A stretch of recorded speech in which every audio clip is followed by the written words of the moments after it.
Supreme court के न्यायाधीश सूर्यकांत देश के अगले मुख्य न्यायाधीश होंगे, यानी 24 नवंबर को वो भारत के 53वें चीफ जस्टिस और हरियाणा के पहले चीफ जस्टिस के तौर पर शपथ लेंगे।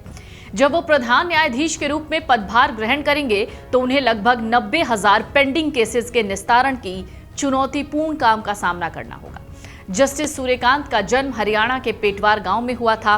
गांव वाले और उनके परिवार के लोग उन्हें मास्टर जी का बेटा, किसान और कवि के नाम से याद करते हैं। कहा जाता है 4 भाइयों में सबसे छोटे जस्टिस सूर्यकांत शुरू से ही एक होशियार छात्र रहे हैं। उनके भाई के मुताबिक जस्टिस सूर्यकांत एक कवि हैं और जब वो कॉलेज में थे तो उनकी एक कविता मेंढ पर मिट्टी चढ़ा दो बहुत लोकप्रिय हुई थी।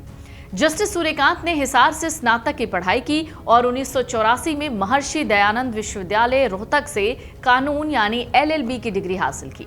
बाद में उन्होंने कुरुक्षेत्र विश्वविद्यालय से 2011 में LLM की डिग्री हासिल की। साल 1984 में उन्होंने हिसार जिला अदालत में वकालत शुरू की और अगले ही साल चंडीगढ़ जाकर पंजाब और हरियाणा हाई कोर्ट में प्रैक्टिस करनी शुरू कर दी।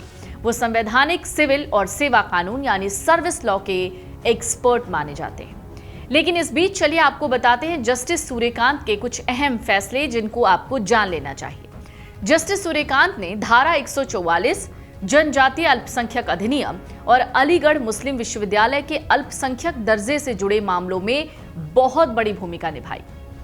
उन्होंने उस CBI शराब नीति मामले की भी सुनवाई की थी जिसमें पूर्व मुख्यमंत्री दिल्ली के अरविंद केजरीवाल को जमानत दी गई थी। उनकी अध्यक्षता वाली पीठ ने धन शोधन निवारण अधिनियम यानी PMLA के तहत ED की शक्तियों की समीक्षा की। उन्होंने राज्य विधानमंडल के आदेशों और समय सीमा से जुड़े मामलों में भी विशेष टिप्पणी की। उनकी अध्यक्षता वाली बेंच ने इंडियाज गॉट लेटेंट के मेजबान समय रैना समेत कई स्टैंड अप कॉमेडियंस को अपने शो में दिव्यांगों का मजाक बनाने के लिए फटकार लगाई थी और केंद्र से ऑनलाइन कंटेंट को रेगुलेट करने के लिए नियम बनाने का निर्देश दिया था। जस्टिस सूर्यकांत की अध्यक्षता वाली पीठ ने ऑपरेशन सिंदूर पर मीडिया ब्रीफिंग के लिए चर्चा में आई कर्नल सोफिया कुरैशी पर टिप्पणी के लिए मध्य प्रदेश के मंत्री विजय शाह की खिंचाई भी की थी। कहा था कि मंत्रियों को हर शब्द पूरी जिम्मेदारी के साथ बोलना चाहिए। उन्होंने दिल्ली के पूर्व मुख्यमंत्री अरविंद केजरीवाल को CBI के आबकारी नीति मामले में जमानत देने वाली पीठ का भी नेतृत्व किया था। कहा था कि CBI को पिंजरे में बंद तोता की धारणा से दूर करने के लिए काम करना चाहिए।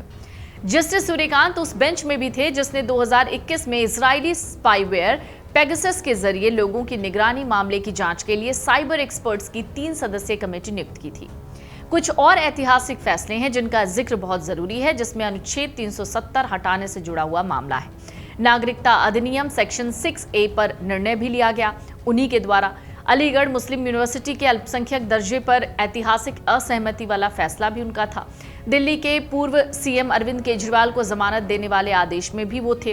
राज्यपाल राष्ट्रपति बिल असेंट टाइमलाइन से जुड़ा हुआ संवैधानिक संदर्भ इस फैसले में भी वो थे और PMLA कानून की समीक्षा से जुड़े बेंच में भी उनकी उपस्थिति रही है। अगर आप ये वीडियो YouTube पर देख रहे हैं तो हमारे चैनल को सब्सक्राइब कर बेल आइकन दबाएं और Facebook पर देख रहे हैं तो हमारे पेज को लाइक करें।